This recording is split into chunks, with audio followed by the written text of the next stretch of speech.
Louvado seja Deus. Ainda tem cadeira vazia, viu? Eu estou falando assim para vocês, trazer mais gente amanhã, tá bom? Para os nossos irmãos, convidar mais pessoas, que nós vamos estar aqui algumas noites, até o dia 28, né? 28? Vocês vão enjoar de mim, viu? Vão enjoar da minha cara. Mas mesmo enjoando, venha. Tá bom? Mesmo que você esteja enjoando, não aguento mais olhar para a cara daquele barraqueiro, venha do mesmo jeito, tá bom? Porque você não veio aqui por minha cara, você veio aqui pela palavra de Deus, amém? Aí o que acontece? Apocalipse é um livro um pouco assim complicado de entender, porque as pessoas acham que é só ler Apocalipse e tentar entender. Você tem que estudar Daniel, você tem que ir para os comentários bíblicos para ver o que é que significa os símbolos, para você ter uma compreensão, porque senão você vai dar um nó na mente e vai achar que é um livro para meter medo. Mas o livro de Apocalipse, o seu significado em si, já é uma coisa agradável. Revelação de Jesus Cristo. Então, se é revelação de Jesus Cristo, é coisa boa. Não é para nós ficarmos assombrados.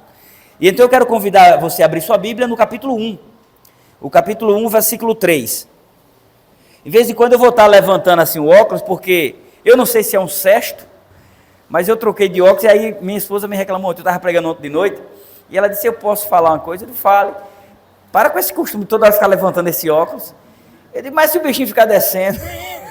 Ela disse: não, isso é um cesto já. Eu disse: sei lá, mas eu vou tentar policiar isso. Vocês vão dar muita risada daqui até acabar esse evangelismo. Abriram suas Bíblias? Amém? Pronto, agora eu quero convidar você a fechar os seus olhos. Está dando um eco. Vamos fechar os nossos olhos. Tá bom. Vamos fechar os nossos olhos e vamos elevar o nosso pensamento a Deus. Amém? Senhor nosso Deus, nosso Pai soberano, nosso Senhor e Criador, nós queremos te agradecer, ó Pai, por mais esse dia que o Senhor nos presenteou. Eu quero nesse momento apresentar a vida de cada pessoa que aqui se encontra, de cada família aqui representada. Que o Senhor possa estar no comando de suas vidas. Que o Senhor possa estar lhes protegendo e os livrando de todas as investidas do inimigo. Que o Senhor possa colocar o desejo em seus corações deles vir aqui durante todas as noites, durante todos esses dias que estaremos aqui juntos. E que todos os nossos visitantes e também os nossos irmãos possam sentir a tua presença durante todas as noites. Que o Senhor possa me usar conforme o teu querer e conforme a tua vontade. Que o teu nome possa ser exaltado, honrado e glorificado em nosso meio. Amém. Porque tudo o que estamos tentando fazer aqui, nós estamos fazendo para glorificar e exaltar o teu santo nome. Amém. Nós estamos aqui, na verdade, atendendo ao teu chamado de ir pelo mundo e pregar o evangelho. Essa é a missão que o Senhor nos confiou e esse é o desejo que temos, de executar a missão confiada a nós. Amém. Por isso nós te pedimos, vem estar conosco na pessoa do teu Santo Espírito, nos dá a compreensão da tua palavra, esteja conosco agora e sempre, nós te pedimos em nome do Senhor Jesus Cristo, amém. Apocalipse capítulo 1, versículo 3, diz o seguinte: bem-aventurados aqueles que leem e aqueles que ouvem as palavras da profecia e guardam as coisas nela escritas, pois o tempo está próximo. Queridos, algumas vezes você já se perguntou como será o fim do nosso planeta? Já se perguntou por que acontecem tantas catástrofes? Por que tantas pessoas inocentes morrem de forma injusta? Qual é o sentido da vida? Se vamos morrer, por que nascemos? Por que Deus nos fez para sofrer tanto? Se estamos caminhando em direção à morte, que sentido faz comemorar aniversário, se cada ano vivido é um ano a menos para se viver? Você já entendeu isso aí, irmão? Cadê o Adilson? Não veio, não? Adilson não é? Adailson? Mas ele vai vir em nome de Jesus. Amém? Tem hora que eu me pergunto assim, eu me perguntava, Jesus morreu na cruz para que nós pudéssemos viver. E por que as pessoas continuam morrendo? E eu ficava com esse nó na mente, Gago. E ficava assim, negócio sem graça. Ele veio para que tenhamos vida e vida com abundância. E as pessoas adoecendo de câncer, depressão e morrendo. Mas depois eu entendi que nós estávamos literalmente condenados à morte. Porque essa primeira morte, essa morte que você vai lá no velório e se despede de alguém, ela ainda não está valendo não. Ou está. O que vai dizer se essa morte realmente é o final, é a forma como você viveu. É se você aceitou a salvação em Cristo Jesus, o sacrifício na cruz. Se você aceitou, essa morte é só uma pausa na história. É umas férias. Pode ter certeza disso. Só crendo nisso é que você vai ter ânimo para viver. Porque se você não crê nisso, a vida fica sem graça. Perde a lógica. Porque cada dia vivido é um dia menos para se viver. Cada aniversário comemorado é um a menos para se comemorar. Ou seja, se Deus nos criou para viver, por que morremos? Mas o intruso, o pecado, fez com que nós fôssemos condenados à morte, e por conta disso as pessoas adoecem e morrem. As pessoas costumam achar que por ser crente, o crente não deve sofrer. A verdade, sofre sim. O crente morre de câncer, de acidente. Morreram vários na pandemia. Muitos. Mas e qual é a diferença? É que se você verdadeiramente é um crente, é um cristão, não meramente um crente, se você verdadeiramente crê no Senhor Jesus e procura viver a vontade dEle, eu falo procura porque nem todos conseguem, ou melhor, ninguém consegue, mas que pelo menos esteja tentando fazer a vontade dEle, pode ter certeza, morreu, é um descanso, está selado no Senhor. Então é por isso que eu estou aqui, para lhe apresentar a salvação e a solução, ou melhor, a única direção certa, a única motivação que nos dá, que nós temos para viver, é focarmos na promessa do Senhor. É crermos que Ele foi e prometeu que vai voltar. Porque se você não crê, nem adianta se programar para amanhã, você está vivendo em vão. Para se ter uma ideia, só o Covid, a pandemia, até o início do ano agora de 2023, matou quase 20 milhões de pessoas no mundo. E no último ano, em 2022 e 2023, mais de 500 pessoas morreram por conta de enchentes, deslizamentos, só aqui no Brasil. Catástrofes naturais, só aqui no Brasil. No momento atual que estamos vivendo, o Rio Grande do Sul está passando por uma situação difícil. Mais de 47 pessoas, já estavam em 47, com mais 12 desaparecidos, e muita gente, mais de 5 mil desabrigados. Gente, eu quero que você agora pense um pouquinho aí, se coloca no lugar dessas pessoas, dos mortos não, que o morto não sente dor, das famílias enlutadas e dos desabrigados. Sua vida está difícil? Tá? Será que lá tá pior, não tá? Está pior. Então nós precisamos entender, nós somos egoístas na maioria das vezes. Eu costumo dizer que a gente costuma agir como uma mulher grávida, reclamando de barriga cheia.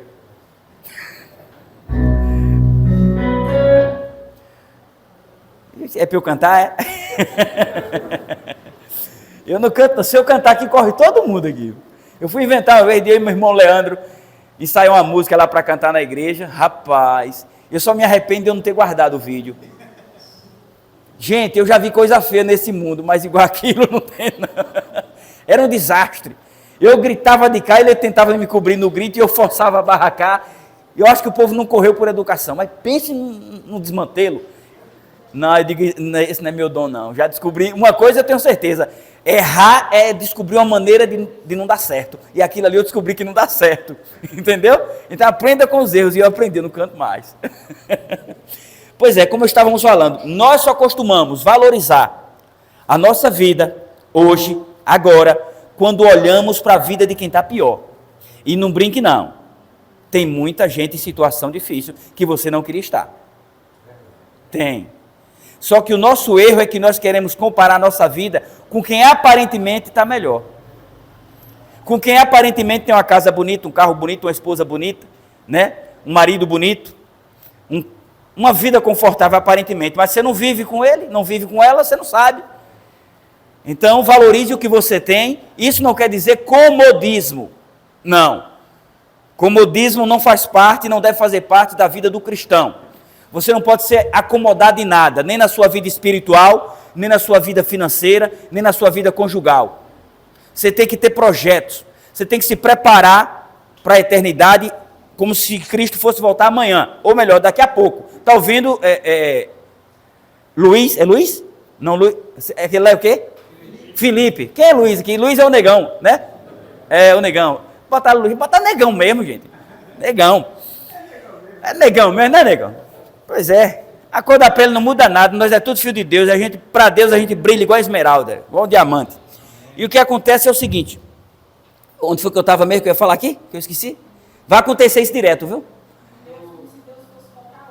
Nós temos que nos preparar como se Deus fosse voltar hoje. Isso é na parte espiritual.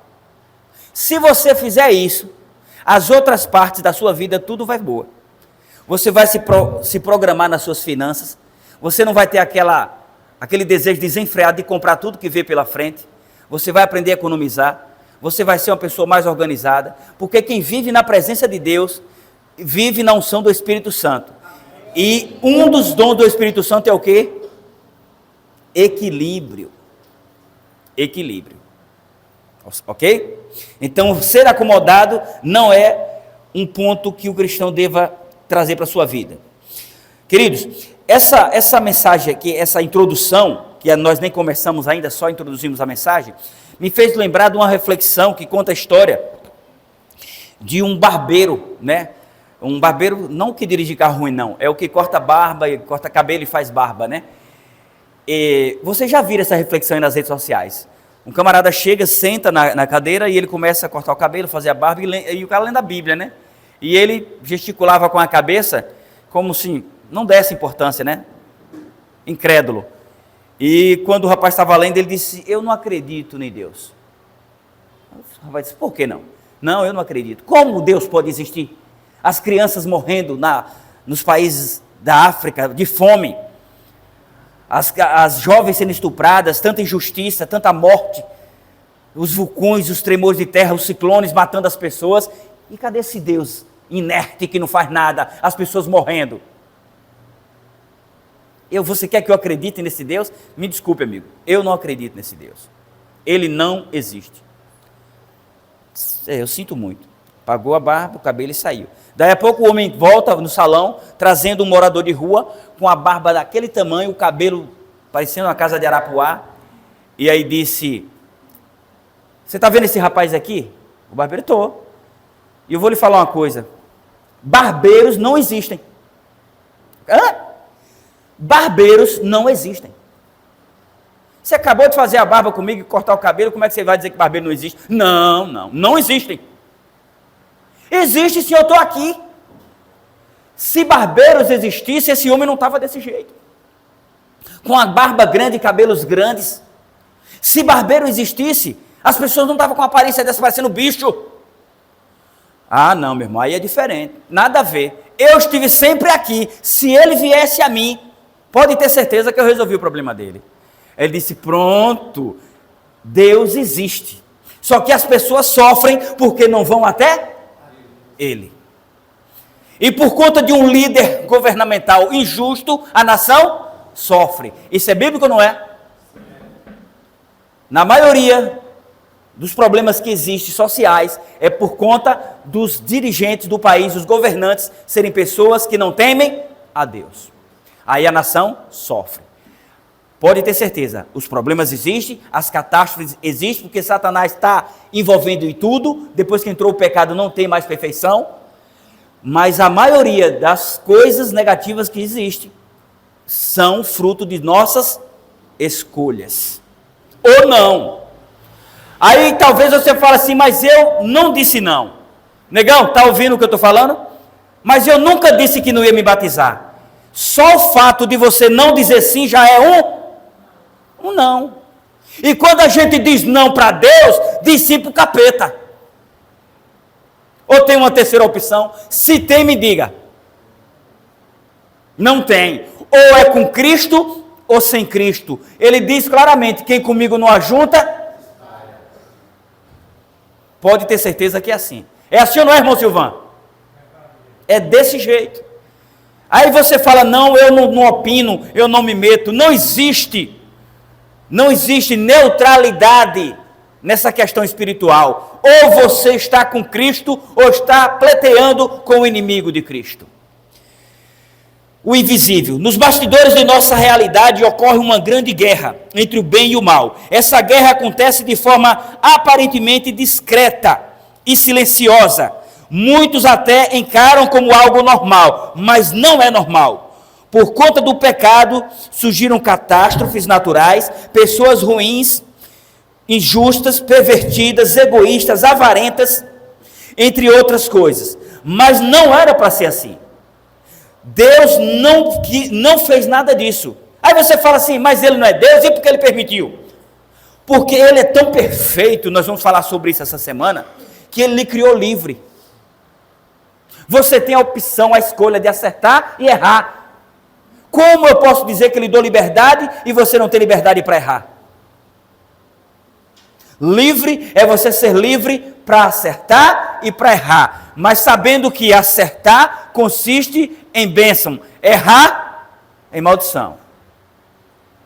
Eu me refiro com relação ao errar sabendo o que é certo e cometer o erro. É o que nós vamos ver aqui. Não foi o projeto de Deus que tudo isso viesse para atormentar e destruir sua criação. Porém, por sermos herdeiros das más escolhas, das escolhas erradas dos nossos primeiros pais, hoje sofremos as consequências. Mesmo diante de tudo isso, eu tenho uma boa notícia. Hoje nós somos felizes porque Deus já entrou com providências. Entrou ou não entrou?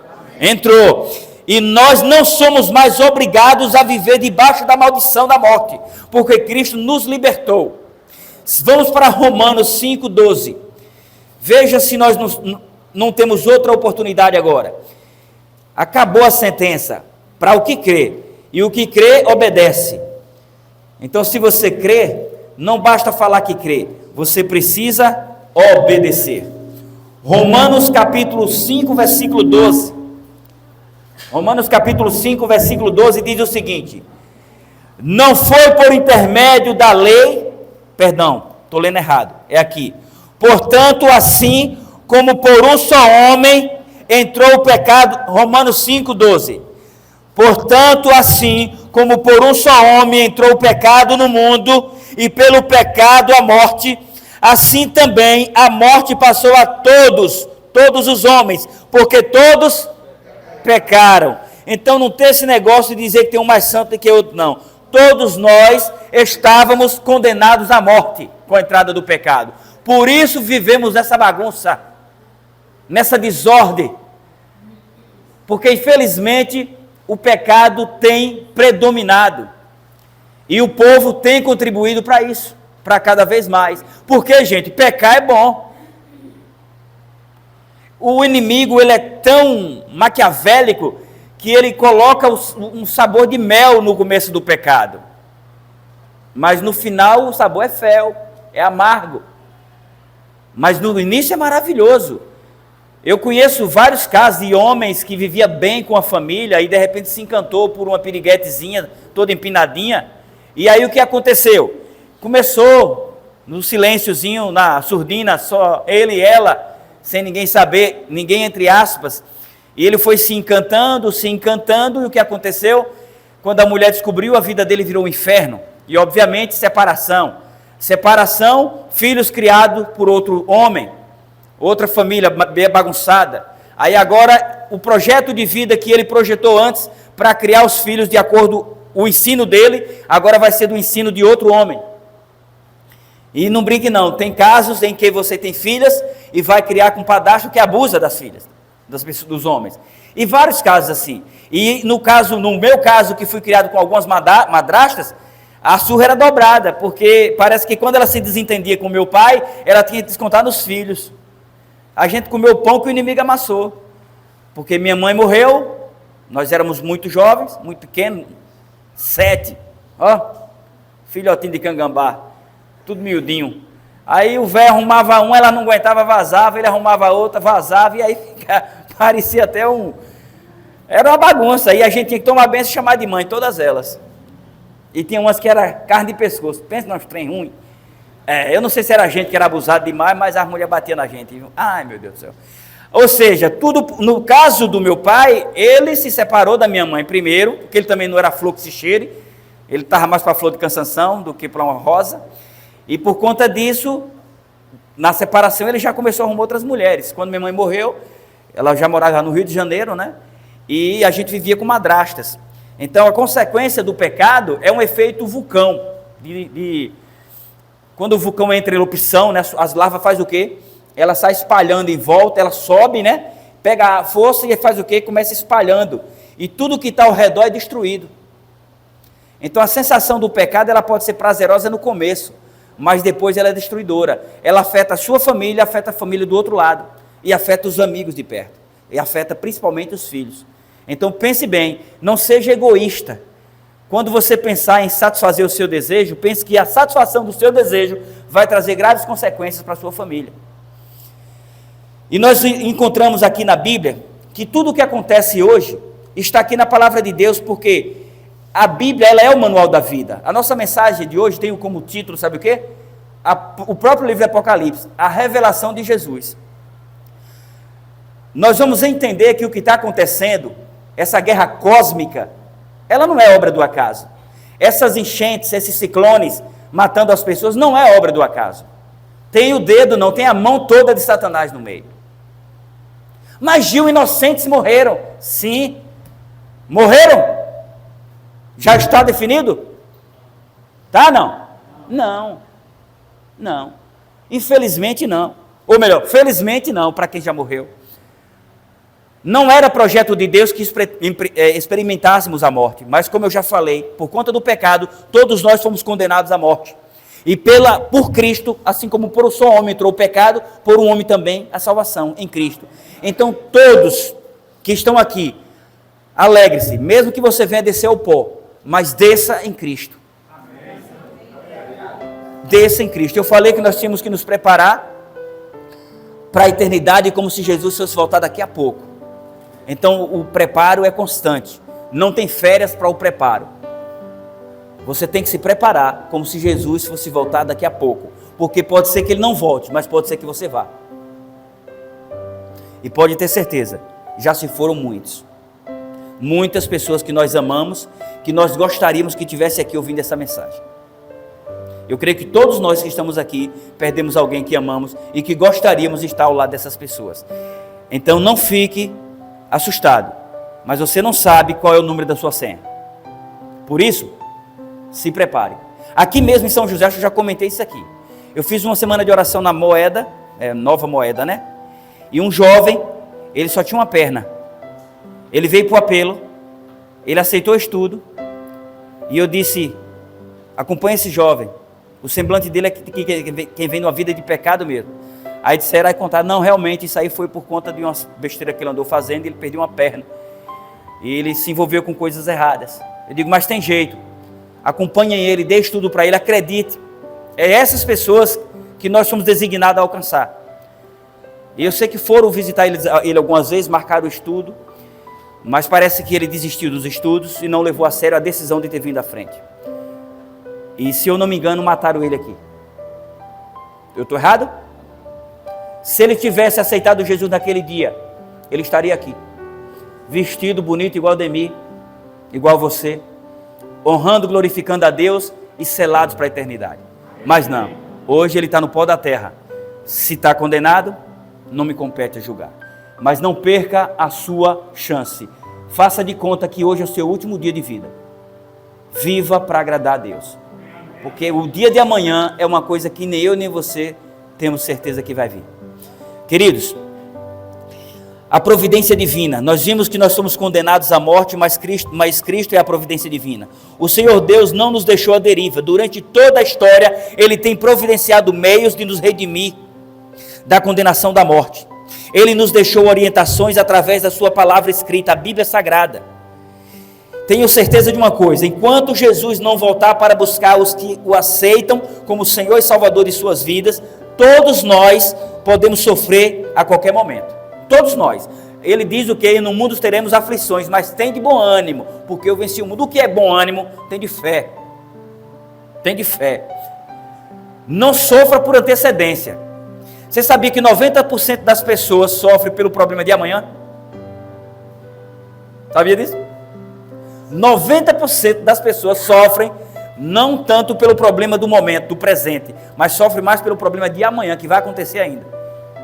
Sofrem por antecipação. É o mal do século, a depressão e a ansiedade. Eu digo por mim, teve época de eu estar assim, mas cada vez que eu vou me aprofundando na palavra de Deus, eu vou me acalmando. Porque se eu não posso mudar um curso na minha história, eu não posso mudar um palmo na minha vida. Eu não posso aumentar um fio de cabelo da minha cabeça, eu não posso mudar nada.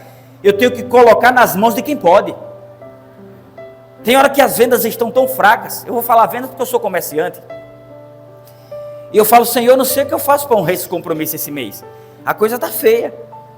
E aí eu faço aquela oração ali no escritório, de joelho, sozinho, eu e Deus. Sinto aquele alívio, assim, como se eu tivesse certeza que já estava vindo. E pasmem, eu nunca atrasei um boleto. Nunca. Nunca atrasei um dia de um funcionário. Eu não falo com soberba, eu falo com gratidão. Nunca atrasei um dia do pagamento de um funcionário. Nunca. Para a honra e glória do Senhor. Então às vezes está difícil, tá. Você não aguenta? Coloca nas mãos de quem aguenta. Pode ter certeza. Não existe fardo que Ele não possa carregar por você. Mas você precisa ser fiel. Ser fiel quer dizer procurar fazer a vontade dEle. Queridos, todos nós iremos sofrer, como eu falei, porém sofre muito mais aqueles que não dão ouvido às orientações contidas na palavra de Deus. Quando você tem a Bíblia como regra de fé, como você procura colocar em prática os preceitos da Bíblia, os princípios, as suas escolhas condiz com a vontade de Deus e não com a sua. As suas palavras são moderadas, a sua ansiedade é menos. Eu acabei de falar. No livro de Tiago, não precisa abrir não, viu? Pode só acompanhar. Capítulo 1, versículo 21 diz assim, ó: portanto, removam toda impureza e maldade. Aceite humildemente a palavra que lhes foi implantada no coração, pois ela tem poder para salvá-los. Ou seja, nós temos nas nossas mãos a solução dos nossos problemas. Aqui você encontra a cura física e espiritual. Você sabia que a maioria das doenças, uma boa parte das doenças é o nosso metabolismo que desenvolve por conta dos nossos pensamentos negativos? Existem algumas dores de cabeça que é desenvolvida porque você não consegue se concentrar. Você é ansiosa demais ou ansioso demais e você se estressa, o corpo dói, a cabeça dói, aí toma um Dorflex e toma uma coisa e toma outra, depois de novo. Eu tinha esse problema, eu sentia dor no corpo, dor na barriga, é gastrite, é isso e aquilo, e de fato vira uma gastrite nervosa. Por que nervosa? Porque você fica nervoso e o trem ataca. O nosso corpo, ele precisa desacelerar, e nós só conseguimos desacelerar os nossos pensamentos se estivermos focados no Senhor da palavra. Pode ter certeza disso. Descansemos no Senhor, porque Ele é o nosso refrigério. Amados, a Bíblia é o único livro, presta atenção nisso aqui, ó, que merece toda a total confiança. Nela não existe meio termo. Seu conteúdo é 100% verdadeiro. É o único livro que não omite a verdade. Ela apresenta as qualidades de seus personagens, mas não esconde os seus defeitos. Eu duvido você pegar um livro, e olha que eu sou de leitura, viu? Eu não quero me exaltar, nem querer me aparecer aqui. Eu leio em média de 20 a 30 livros por ano. Leio e releio. Gosto muito de leitura. Eu nunca vi um autor falar muito mal dele. Falar que ele fez isso, falar os pontos podres dele. Raramente você ouve isso. Mas a palavra de Deus não é assim. Ela mostra as benfeitorias que os personagens daqui, homens inspirados por Deus, fizeram, mas também mostra os fracassos deles. Aqui tem o fracasso de Salomão, aqui tem o fracasso de Davi, mas também tem a vitória, porque quando eles se arrependeram, Deus os honrou. Então a Bíblia, ela é digna de confiança, sim. Por você não entender, não duvide. Você só pode duvidar de algo se você tem como provar que não é verdade. Não faça como eu. Eu duvidava da Bíblia, mas eu não sabia explicar por que eu duvidava. Engraçado, né? Quem duvida tem o ônus da prova. Se você acusa, não é de confiança, prova. Nós precisamos provar. Eu até comentei hoje de manhã na lição.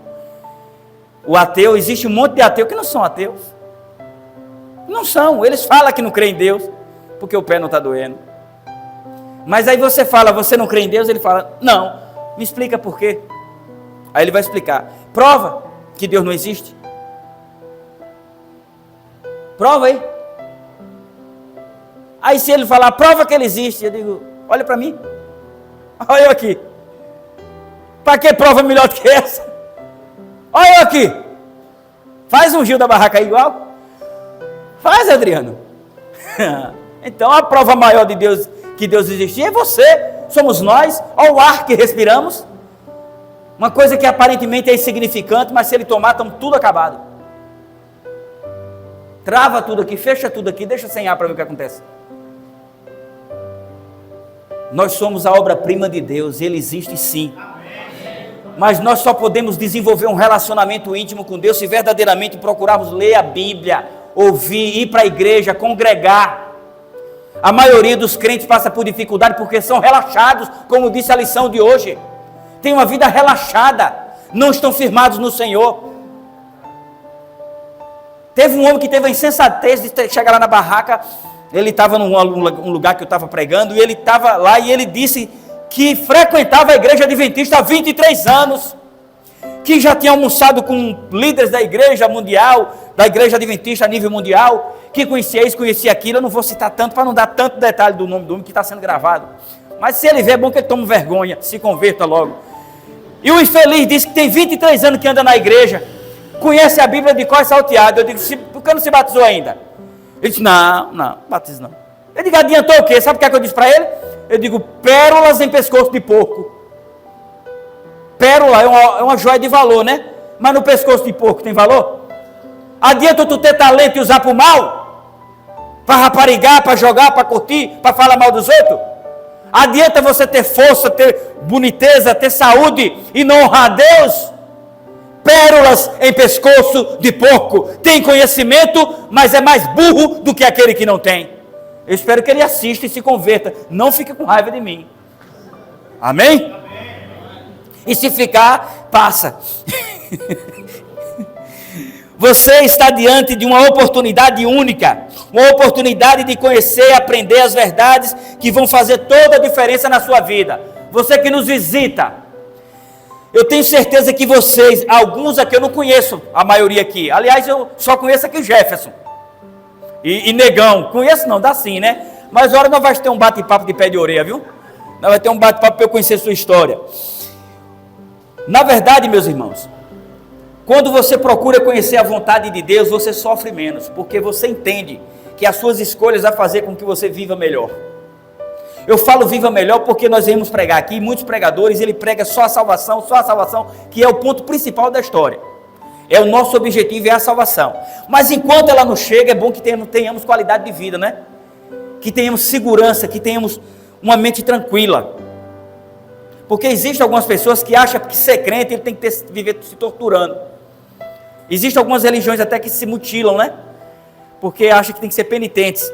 Nós estamos agora no mês de setembro, eu sempre ia para Lapa, para Bom Jesus da Lapa, para a procissão de Nossa Senhora da Soledade, eu ia sempre, eu era católico daquele, sabe? E eu vi algumas penitências, gente, Deus não é satisfeito disso, as pessoas andando de joelho para subir o monte, sangrando, ali termina de subir e fica aleijado, se estava ação, agora fica doente. Deus não é satisfeito disso, o maior sacrifício já foi feito, foi Cristo morrer na cruz.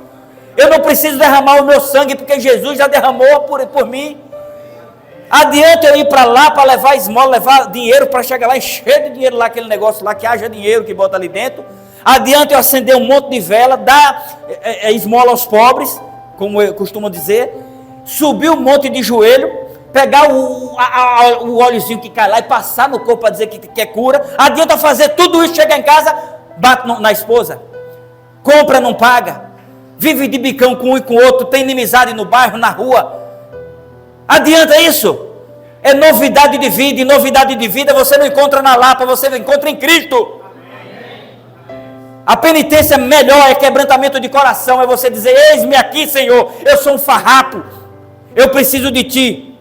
E pode ter certeza, Ele vai moldando o nosso caráter, Ele vai moldando a nossa vida. Eu não estou desfazendo da fé alheia, mas eu estou dizendo que não adianta penitência se não tiver arrependimento, se não tiver uma renúncia ou entrega sincera. Amigo sonoplasta, estamos juntos. É preciso entender que sem a presença do Senhor, nada podemos fazer. A verdade que contém aqui na Bíblia, te dá chances de adquirir sabedoria, paz, prosperidade e uma boa qualidade de vida, aqui no presente, e o melhor, você vai encontrar nela a eternidade. Isso não quer dizer, como eu falei ainda há pouco, que o crente não morre, que o crente não bate o carro, que o crente não fica doente. Não, acontece sim. Mas ele sabe que esses infortúnios são momentâneos. Ainda que lhes leve à sepultura, a sua pátria não é essa. Está escrito. Porque o que o Senhor tem preparado para nós, nem olhos viram, nem ouvidos ouviram, nem jamais penetrou no coração do homem. É essa a esperança. É por isso que eu aceitei vir fazer o evangelismo aqui, e vim todas as noites aqui para pregar o evangelho. Porque eu almejo a pátria celestial. Eu poderia estar em casa assistindo, a mulher ficou lá assistindo Netflix, sábado à noite, a gente gosta de comer um lanchezinho assistindo Netflix. Aí eu ficava, ia no banheiro e olhava um capítulo da Netflix lá do negócio. Ela disse, sim, tu vai ficar assistindo? Não, eu tenho compromisso. Pois é, vesti minha roupa e ó aqui, negócio de Netflix, olha minha Netflix aqui. É trazer a palavra de Deus para vocês, porque eu quero os ver no céu. Eu não precisava não, ou melhor, eu preciso, mas se você analisar por uma ótica humana, eu não precisava estar aqui. Precisava não? Você precisava estar aqui não? Também não. Precisava, Wilma? Mas precisa. Pela fé, pela a visão espiritual, nós precisamos, porque a congregação fortalece um ou outro. A sua presença aqui é muito importante. Cada um que vem essa noite aqui vai fortalecer o outro que vem. Imagina se você vem e só tem 3 pessoas. Fica aquela decadência espiritual, aquela morridão, a igreja de Laodiceia, que nós vamos falar essa semana. Então nós precisamos congregar, precisamos renunciar a nossa carne para fortalecer o espírito. Aceite as orientações de Deus e viva. Ele não te fez para sofrer. Ele não lhe fez para sofrer, Jefferson. Você sabe que não. Não fez você para sofrer. Ele quer fazer de você um vencedor. Você está ouvindo, Jeová? Ele não te fez para sofrer. Você é a menina dos olhos de Deus. O sofrimento que vem em nossa vida são artimanhas de Satanás para desacreditarmos a providência divina, mas através da revelação de Jesus Cristo, nós entendemos que existe e que há uma solução.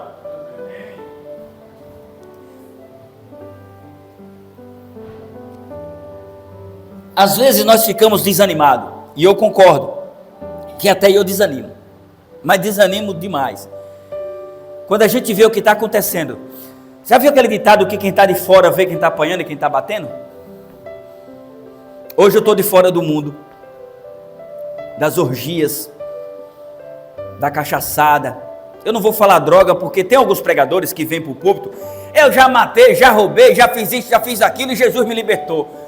Amém, mas eu não preciso aumentar os meus pecados para dar mérito para Jesus.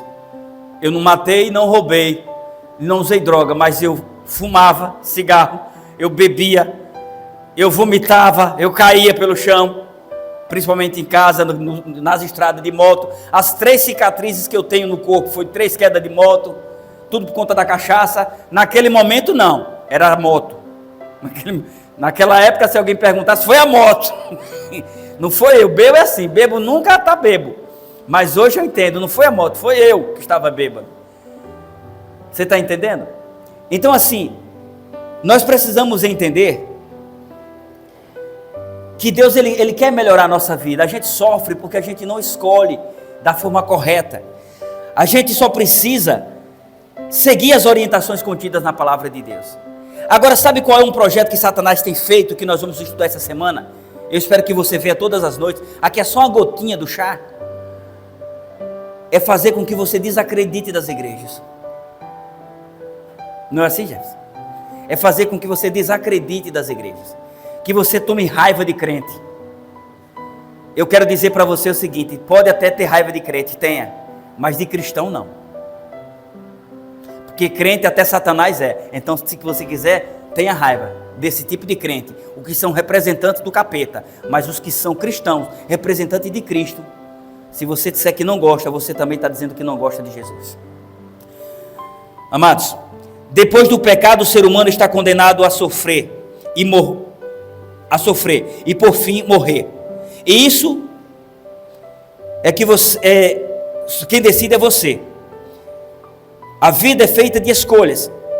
E eu quero perguntar para vocês que nos visitam, qual será a sua escolha hoje? Se nós seguirmos as orientações da Bíblia, nós temos um exemplo aqui qual deve ser a escolha. O Senhor disse para o povo dele, o povo de Israel, antes de entrar na terra prometida, em Deuteronômio 30, versículo 19, veja o que ele disse. É o mesmo que diz para você. Deuteronômio, se você não quiser ler, você só acompanha, que eu vou ler e você medita na leitura, porque a fé vem também pelo ouvir. O mesmo que Josué falou para o povo, eu vou falar para você essa noite. O mesmo que o povo ouviu, você vai ouvir. E se o povo obedecesse, eles viveriam em paz. Se o povo obedecesse, as suas terras e os seus animais seriam férteis. Eles seriam cabeça e não cauda. Então, às vezes, o sofrimento vem porque as nossas escolhas são erradas. E sabe qual é o dia de escolha? Todo dia. Todo dia. Diz o seguinte, Deuteronômio, capítulo 30, versículo 19. Os céus e a terra tomo hoje por testemunhas contra ti, que te propus a vida e a morte, a bênção e a maldição. Escolhe, pois, a vida, para que vivas tu e a tua descendência. Eu escolhi a vida, e você? Eu escolhi a vida, porque no rojão que ia a minha vida, bebendo, fumando, chegando em casa à tarde, a mulher chorando, caindo de moto, eu poderia ficar paraplégico, ou então a mulher não aguentar mais, pedir o divórcio, e aí eu ia para comemorar ou para lamentar, beber mais, e poderia ter sido o meu fim. Mas graças a Deus que Jesus me resgatou. Eu poderia ter continuado nesses caminhos tortuosos e não estar aqui hoje, mas eu estou aqui hoje para dizer para você que eu escolhi viver. Viver aqui e viver a eternidade com Cristo. O irmão Everson vai vir cantar. Pode vir o Everson. E à medida que o Everson estiver cantando, eu quero fazer um convite para vocês que nos visitam, a vir aqui à frente, que eu quero orar por suas vidas. Eu já vou orar em casa, mas eu quero orar aqui também. E que a partir de hoje eu quero fazer um pedido a vocês. Vocês vão orar também na casa de vocês. Pode orar assim, ó. Se for isso que está no coração de vocês. Senhor, eu não quero ser crente, mas eu sei que é o melhor. Eu não quero mudar de vida, mas eu preciso mudar. Então, Senhor, que se faça a tua vontade na minha vida. A sua oração vai ser essa. Permita-se ser alcançado por Deus e moldado pelo Espírito Santo. E eu lhe garanto uma coisa: você vai prosperar em todas as áreas. As dificuldades vão vir? Vão. Mas você vai estar blindado pelo poder do Espírito Santo. O mal bate e cai. À medida que ele estiver cantando, eu vou convidar você a vir aqui à frente, que eu quero orar por sua vida. Amém? Em nome do Senhor Jesus, eu agradeço por vocês terem vindo aceitar essa oração. Eu vou dar um conselho para vocês. Quer saber como é que a gente demonstra total confiança em Deus? Quem tem filhos aqui? Você tem filhos? Você tem, João? Vocês aqui devem ter, né? Alguém aqui? Jefferson tem? A senhora tem. A criança pequena, quando a gente pega no colo, pequenininha, indefesa, ela confia tanto no pai que ela se permite que o pai jogue para cima e pegue de volta. Não é assim? E tem umas crianças que falam assim: de novo, pai, de novo. Não é assim? Tu quer ser feliz? Então você tem que agir assim com Deus. Falar: Senhor, me joga nos teus braços e me segura. Faça isso, Jefferson, porque foi o que eu fiz e eu sou feliz. Sabe o que é o bom disso tudo? É que se você errou, está no passado. Mas se eu errar de novo, não tem problema. Nós temos um advogado junto ao pai que está lá para interceder por nós. Então louvado seja Deus que errou, mas está vivo. E eu costumo dizer, se você errou, te machucou, mas não te matou, é bom que ensinou. Feche os seus olhos e vamos orar. Senhor nosso Deus, nosso Pai soberano, eis aqui os teus filhos que vieram aqui à frente, porque eles têm o desejo, Senhor Deus, de andar na tua presença durante todos os dias de suas vidas. E eu quero os apresentar todos de forma individual, e todos os seus familiares aqui representados. Eu quero te pedir, Pai, em nome do teu Filho Jesus Cristo, que o Senhor coloque anjos ao redor de cada um deles, e que o teu Santo Espírito desça sobre cada um deles, agora e sempre, e que eles se permitam ser moldados e mudados, para ser uma nova criatura em Cristo Jesus. Sabemos que é difícil a caminhada, mas vale a pena, porque a recompensa é eterna. Por isso eu te peço, Pai, recebe cada um dos teus filhos aqui nas tuas mãos, e os segura, e não permita com que eles se afastem nunca dos teus caminhos. Eu te peço por todos, e também por tua amada igreja, e por aqueles que nos visitam também, que não veio aqui à frente. O Senhor conhece as suas limitações, e seja quais forem, que o Senhor possa supri-las, que o Senhor possa ir ao encontro de cada um, Senhor, e suprir as suas necessidades. Eu quero mais uma vez te pedir, abençoa essa igreja, abençoa cada família aqui representada, nos dá uma noite na tua presença, Senhor, e se for da tua vontade, nós cremos que é, nos traz de volta aqui amanhã, para mais uma vez estarmos juntos, todos com um só propósito, honrar e glorificar o teu santo nome. Nós te pedimos tudo isso, e te agradecemos, em nome do Senhor Jesus Cristo, amém. Podem sentar, que Deus abençoe.